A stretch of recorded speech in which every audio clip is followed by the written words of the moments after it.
I just like this, I just love this juice. এটা খেলে আমার এত ভালো লাগে। আর মানে আমি যদি এখন এটা ঘরে করতে যাই, হ্যাঁ অবভিয়াসলি করতে পারবো, কিন্তু ভাই ওতে আমার অনেক এনার্জি যাবে, এজন্য ভাই আমি এটা কিনেই নেই। তো আজকে আজদা থেকে এই জিনিসগুলো কিনলাম।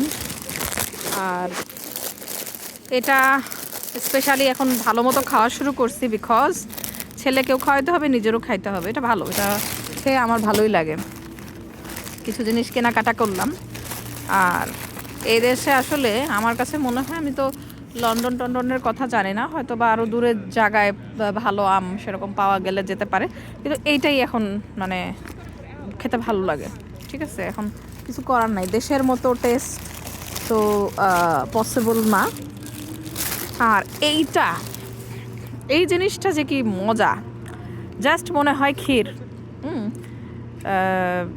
তো যখন অলসতা লাগে, ক্ষীর বানাইতে আলসামি লাগে, সো এটা আমি কিনে খেয়ে ফেলি।